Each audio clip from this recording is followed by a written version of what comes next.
படத்துடைய positive negative ரெண்டுமே பார்க்கலாம். இந்த மூவி 2 hours 19 minutes ஓடுது. ஷார்ட் அண்ட் கிறிஸ்பாக நீட்டாக ப்ரெசென்ட் பண்ணியிருக்காங்க. அதுக்கப்புறம் செகண்ட் ஹாஃபில் பிரதீப் ரங்கநாதன் வீசா ட்ரை பண்ணுற சீனு, அதுக்கப்புறம் ஹாஸ்பிட்டல் போகிற சீனு, பேப்பர் வார்டில் வலுக்கட்டாயமாக ரிலேஷன்லாம் பிரதீப் ரங்கநாதனை ரூமில் தள்ளுற சீனு, அந்த சீன்லாம் ரொம்ப நல்லாவே அமைஞ்சிருக்கு. அதுக்கப்புறம் ஃபர்ஸ்ட் சீனில் பிரதீப் ரங்கநாதன் எக்ஸ் லவர் மேரேஜுக்கு போவார். ஃபன் எலிமெண்ட்டாக நல்லாவே ஒரு கோட்டை இருந்தது.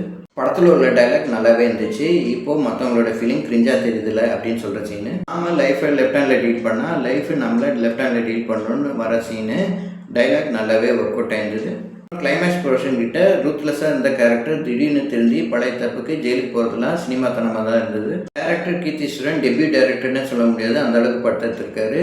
ஃபர்ஸ்ட் ஹாஃப்லேயே காமெடியாக எங்கேஜிங்காக கொண்டு போன டேரக்டர், செகண்ட் ஹாஃபில் ட்ராகியாக யூஸ்வலான ஃபைட் சீன்லாம் வச்சு லாஸ்ட்டு 10 to 15 minutes காமெடி ரூட்டை பிடிச்சி படத்தை முடிச்சிருக்காரு. இது ஒரு காமெடி படம், லாஜிக் பார்க்கக்கூடாது அப்படின்னு சொன்னாலும் செகண்ட் ஹாஃபில் சாத்தியமே இல்லாத விஷயத்த கொண்டு வந்திருக்காங்க.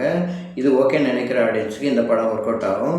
ஓகே இல்லை அப்படின்னு சொல்கிற ஆடியன்ஸுக்கு இந்த படம் கிரிஞ்சாக கூட தெரியலாம். சினிமோட்டோகிராஃபர் நிகித் பூமி இந்த படத்தை ரிச் லுக்காக எடுத்திருக்காரு. எடிட்டர் பரத் விக்ரமன் அவரோட பங்குக்கு சிறப்பாக பண்ணியிருக்காரு. மியூசிக் டைரக்டர் சாய் அபிநயகர் மலையாள மூவியான பல்டி மூவி மூலியமாக இன்ட்ரடியூஸ் ஆயிருக்காரு. நேரடி தமிழ் படமாக இந்த படத்துக்கு மியூசிக் போட்டிருக்காரு. பிஜிஎம் நல்லாவே பண்ணியிருக்காரு.